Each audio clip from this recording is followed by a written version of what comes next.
I got out here and, I came out here with a personal 9-game road losing streak. And I kind of sat there and I'm watching the beginning of the game on Monday night. And I'm thinking to myself, this is going to be 10 games and it could be 11. Like it just was, you were a little bit worried when they were down early in that game and then they fight their way back and win it. A little bit of a back and forth heavyweight battle there. And I said, okay, good on them. Good on them. And then I thought, okay, well, now they're going to have the hangover on Tuesday. And then they come out and win that game. Again, off of the bullpen, and we're going to get to the red flag of they couldn't hit the Dodgers pitching. Well, starting pitching, we'll get to that in a minute. But again, it's like that's something that this team would not have done before, right? Yeah. Like this team was never one of those teams that would be like, okay, put the foot on the pedal and take it the next step. They did that here. So I credit them. I think there's a lot of positive to kind of come out of that clubhouse in the way that they've been playing. I think it would have been easy Monday night to fall behind and say, probably not our night. Let's get them tomorrow with Christopher Sanchez on the mound. It would have certainly been easy after the celebration on Monday night to fall behind early. You're getting dominated by Shohei Ohtani. It would have been very easy to say, nope, not tonight.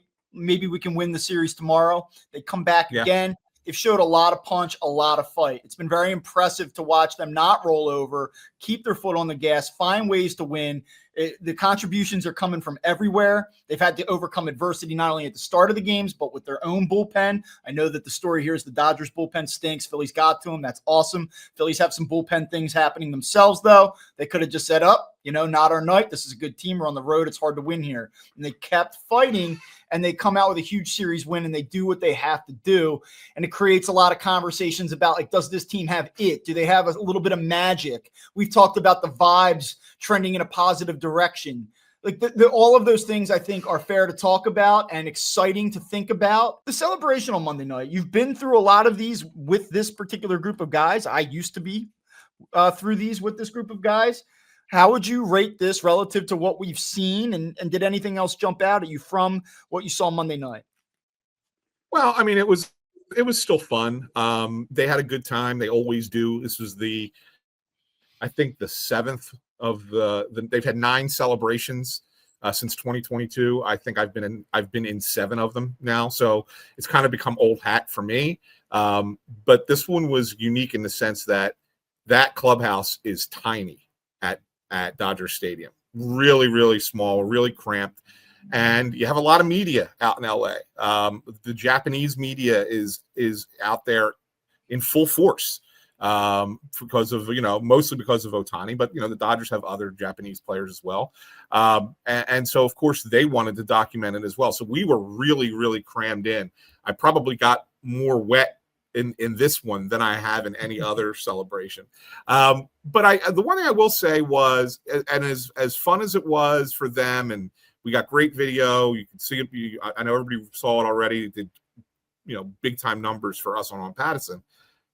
I did feel like they recognized, hey, we got a game to play tomorrow, and they didn't overdo it. Like, they celebrated, they had fun, but I kind of think it wrapped up early. I know we left the clubhouse earlier than we would if it was at home. We were in there for a bit. I mean, we did it. Then we went to talk to Rob, and we went back for a little bit. But really, I'd say that celebration was maybe an hour, maybe.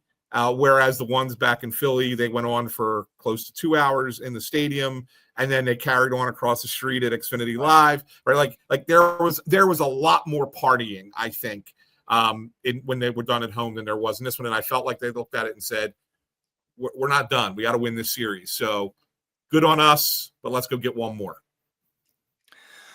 All right. So what I saw from afar that I love to see this week. I mean, you get these contributions from everywhere. Like, forget Rafael Marchand. I mean, that's his moment.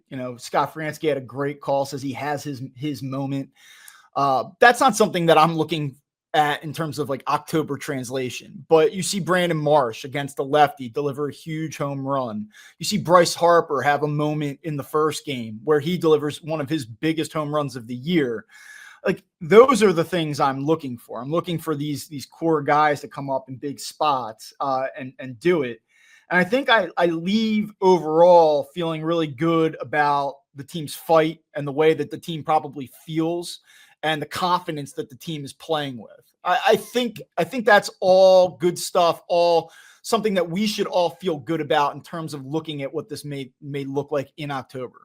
Yeah, the one thing I want to say about the Harper home run, obviously it's a big moment, but for him, so Bryce, even in his biggest moments with the Phillies, yes, he's had a few where he's gotten fired up and whatever, I think back to the grand slam against the Cubs, right? And the way he ran around the bases, a couple of big doubles where, this is my house. He's had a few moments where he's been pretty expressionary with the way he's celebrated. This one was a little bit different. Like he was individually celebrating this one. Yeah. This one was a fist pump, some hand claps as he's running around the bases, almost as if he needed it for himself to kind of come out of his shell. Like it's been a long season for him with injury, underperformance a little bit, some other frustrations with the way that the offense has been going. He's not been the guy. Schwarber and Turner have kind of been ahead of him this year. And so like for Bryce to have that moment and that individual kind of self-celebration as part of it, I think that was huge. I think that was very important. It was very noticeable. And it kind of is like, yeah, Bryce is still part of this. Bryce is still here. Bryce is still a star player who can change a game with the swing of a bat, right? So like all of those things mattered in and of themselves. So I think it's good that you pointed that out because I think that that's a huge thing for Bryce Harper himself.